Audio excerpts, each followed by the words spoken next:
But when you start drugs at such a young age, it stops that developmental process. So that's where the life skills come in. That's where the personal mentoring, we'll have a mentoring system where, you know, they'll be able to have somebody that they can talk to, a support group. They'll be able to call them whenever the urges come. And so that's one of the things that you know, we can do to help them be successful, and we want to. It is so heartbreaking to me when you look around in our communities and just see the devastation that drugs can leave on people. It splits up homes. The little children suffer so much because one of their parents has went to jail, or maybe both their parents has went to jail. You know, this is not just for the drug use, it's for the whole family. Oh, yeah.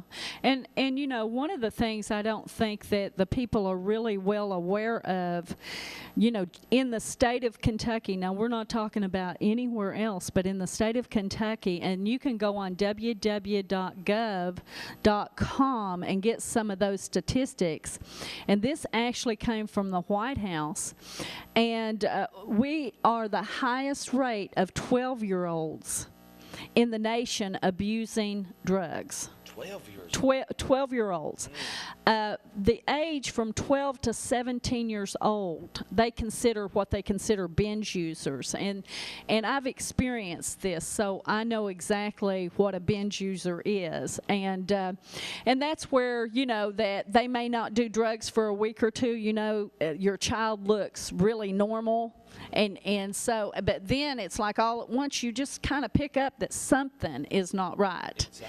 And it's that weekend that they binge, and they have the highest rate of drug overdose because they'll go for weeks at a time and not use, and then all at once they're just flooding their system with these drugs. And so, you know, we want to educate the parents, and we want to be able to give them ways to identify this addiction at a young age. And when they see that, we want to have a program developed that we can monitor these young children that are under the age and help even those that are older. You know, we're not zooming this out. Anyone that we can help, we're going to definitely try to help. And exactly, and it's not only drugs, it's alcohol the same. You know, I know people today that is such a bad alcoholic that they can't go without drinking, you know, the hard liquors, and they wake up with it and they pass out with it. You know, we need to target these people. Well, one of the things that we started doing, especially like in the 5th District, you know, we're talking about the 5th District of Kentucky. And so when we went on and we started looking at these statistics, one of the things that we found that was an eye-opener is that Knox County, which is one of our counties here, it exceeds the premature death. I mean, I'm talking that our national average in the U.S. was 7,562. Okay, Knox County, their premature death was 8,831. So, and this is for suicide. This is for that Kentucky would exceed that national average of premature deaths related to suicide and drugs, over 280. So we're looking at some really high statistics here nationally. We're looking at some really serious problems, and I know Unite has addressed this, and they're continuing to address it, and I'm just one of those voices that are joining with them to say, hey, we need some more funding, we need some more money, we need to work together, we need to identify the symptoms versus the behavior on these kids that are early, young adolescents, and we need to begin to help these kids develop properly through developing programs that work. Right. And what are some of the keys of success? You know, a lot of these drug users, and whether it be drugs or alcohol, they want to be free. Inside their heart and mind and soul, they say, I need help, I want to be free, but it seems to have such a grip on them.